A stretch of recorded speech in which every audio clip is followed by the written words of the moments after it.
Hey everyone, Ryan here on MandR Collects, and today's video is a video I have been very excited to get into because we're going to be comparing the LEGO Mandalorian helmet to the Black Series Mandalorian helmet. Both of these based off the Beskar versions of the Mandalorian's helmet, so they should be very shiny, of course, and we're going to see which one has the most accurate representation, what's going to look best on display, and ultimately, hopefully help you make a purchasing decision if you're trying to decide between getting a LEGO helmet or a Black Series helmet for your display or collection. Now, the LEGO helmet costs $60. Meanwhile, the Black Series helmet costs $130. So there's a pretty substantial difference in price, but of course, with that price difference comes size and a much different feature set for the Mandalorian helmet. As you can see, there are lights inside. It actually does things, unlike the LEGO helmet, which just kind of sits there, which isn't necessarily a knock against it, but that's kind of all it does. If you decide you want to purchase either of these after the video, I'll put affiliate links below the like button, and you can help support the channel in doing so. I think everyone's unboxed and built a LEGO set for themselves before, so I'll save ourselves the trouble. This is no different than what you've probably experienced in your life. Yes, it says 18+ on the box, but nothing is extra difficult about the build process, and this is the finished product. It might take you like an hour to put together. It's nothing crazy. You've built a LEGO set, you can do this. Now, what I'm a tad bit more interested in seeing the unboxing experience for is the Mandalorian Black Series helmet. Like I said, I have never unboxed or had a Black Series helmet before, so I'm kind of interested to see what's going on in here. I mean, I kind of expect something classy for 130 bucks, but I also feel like most of that money went into the outer packaging and the helmet. Let's see. Okay, it's just brown inside. I guess it didn't need to be anything fancy. I don't know. Oh, there's actually some black inside. Oh, that looks pretty cool, actually. So looks like they've got a lot of padding to keep your helmet safe. And unlike, I know I didn't show you the unboxing of the LEGO one, but in LEGO boxes, there tends to be a lot of empty space. Sometimes like half the box is empty. This looks like they have filled the box to the brim or made the box to fit the helmet more so. Ooh, the shine, dude. Oh my God. I'm taking my glasses off. Look at that shine. Wow. Like I said, I've never unboxed one of these. I'm going to get my fingerprints all over the shiny Beskar. Oh my goodness. Fancy, boys. What do we think? Looks like inside the box there's 4 separate cushions, and one of them actually has a paper in it. Everything you might need to know in every language you could need to know it in. Instructions. Yeah, that'll tell us how to do batteries. And then, please be batteries. Come on. It wasn't the way I intended to get this thing out, but you know.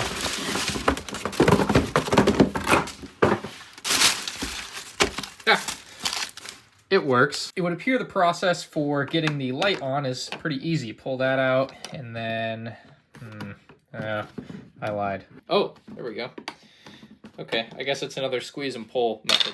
Simple enough. And we need a screwdriver. This one's probably too small, but I was too... Oh, it might be working. It's working. It's actually the perfect size. I don't know why I thought it would actually be too small. And now I've got our battery cold still from the refrigerator. Yes, we did it. The light is on. So with a lot of our lights out, you can see the light on the side works very well. Very shiny light, actually very bright as I flash it past my eyes. And there's this here, which basically controls it. I still don't really understand how exactly it controls it, because sometimes I press it, it doesn't do anything. And there's times where I'll press it a lot and it will do things, but right now it's not changing it at all. So I actually really don't know what's going on. So to me, the lights are a nice feature, but they're also just kind of extra. I don't really need them, but it's nice that they're there for the money. I guess if you're paying $130 for a big helmet replica, it's nice that they go the extra length to have stuff like that are part of the replica. The rest of the exterior of the helmet is pretty bland. I mean, they've got a little bit of like the venting or whatever this is at the back, which looks really nice. It's a little bit extra shiny compared to what you see on the rest of the helmet. And when we compare the helmet exteriors from the LEGO one to the Mandalorian one, you start to get the idea that the Mandalorian one's just more accurate. Now, I know, it's a LEGO set. It's hard to be more accurate than something that's literally just molded to be the thing it's supposed to be, but that doesn't change the fact that this is more accurate. And yeah, I mean, the LEGO set definitely has a charm to it, but what the Black Series is able to do that LEGO completely failed in is actually have an accurate visor. The visor is way too wide for the LEGO one there versus the Mandalorian Black Series one here, which just looks spectacular. It's got all the proper curves and everything, and the LEGO one just can't quite meet that same standard of detail. The LEGO one also does not have the light or even the option to add the light, so that was something that LEGO could have pretty easily done with like 12 extra pieces and chose not to. So that's another thing that the Lego one just is missing. And then as far as the back of the helmet, you will actually see the same venting. It's not quite the same level of detail that we get on the Black Series, but it's still a similar look. And overall, they have a different kind of shade of silver to them. So the Lego one kind of uses the light gray, dark gray, and the metallic gray colors, while the Beskar one just kind of mixes in different types of silver metal or whatever this is. It's kind of a plasticky metal. But nonetheless, it just works very well, and it's much more uniform in color than the Lego one. So that, I think, is another great thing about the Black Series one versus the Lego one, where you just kind of have this weird mix of colors. And obviously, the stud showing is something you get with a Lego set. That's part of the deal, but you might prefer not having studs. It just depends on where you're at. But I think, obviously, we have more to the Black Series one in a second than what the Lego one's going to be able to offer here, too. But just the sheer size, I mean, for 130 bucks, it's double the price, but it is more than double the size. So let's talk helmet interiors. The Lego set doesn't have one. The Black Series one does have one, and honestly, I didn't know this was going to be part of it, but it has a ton of details molded into the plastic in there. I just thought it would kind of be like an empty inside, because it felt to me like it was more of like a, hey, just buy this helmet so you can put it on display. You can wear it too, but it's more to like just have and show off. But no, the whole inside of the helmet is actually detailed. I was just taken aback when I first saw this. I couldn't believe it. It's got some strapping in here too to help you fit this on your head, because you can actually wear it. I mean, why have a giant cavity if you're not going to be able to put your head in there? So first we're going to try to put on the Lego helmet. So I think we'll need to take the stand off. So now we can just pop it on our head. So you can wear the Lego helmet, but it's quite a bit of a balancing act. I mean, it's kind of fun. Actually, this might be like a play feature. It's a high risk play feature, because if it falls off your head and you don't catch it, it's gonna break, or it's gonna break something. It's actually really solid, surprisingly so, for a Lego set. Now the Black Series helmet is intended to be worn, so I'm just gonna pop it on. And this is this reminds me of the scene in episode 3 where Darth Vader gets his helmet put on for the first time. This is what it feels like. Ooh, I like this. I don't know how well you guys can hear me in here.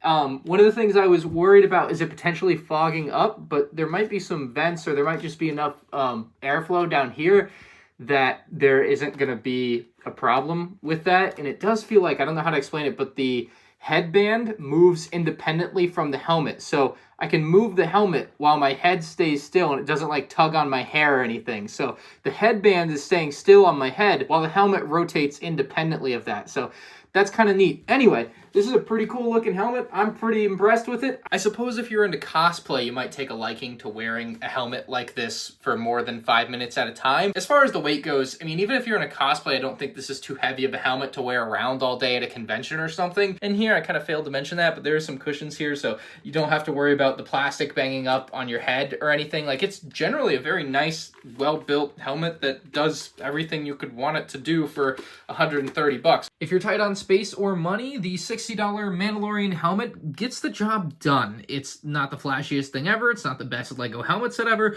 but if you're looking for a cheaper model of a Mandalorian helmet, this replica is fine enough. However, at about twice the price, for $130, you can get a far superior looking Mandalorian helmet, something with a very nice shine all the way around it. I mean, the Lego one just can't compete. And then we have things like the battery operated light. We have lights inside the helmet. I mean, the amount of detail inside the helmet as well was just insane. I think we can all agree that's just something the Lego helmet is not going to have. But this is a very good looking helmet in my opinion, and something that I could definitely see myself wearing to a Halloween party in the future. So let me know below the like button which Mandalorian helmet you think is better, or which one you'll be picking up, or if you're not picking one of these up, what are you buying? What else is out there? Because I just don't know, and this video is obviously just pitting the Black Series versus the Lego set. So if you want to see more videos like this, make sure you hit the like button, because if this video does well, I'll do more like it. I'd love to do the Lego Thanos gauntlet versus, I don't know who makes an actual Thanos gauntlet, but that would be something cool to compare most certainly. So a lot more videos like this in the future, hopefully. If you want to see more like that, hit the like button, subscribe to the channel, and I'll see you next time. Peace out.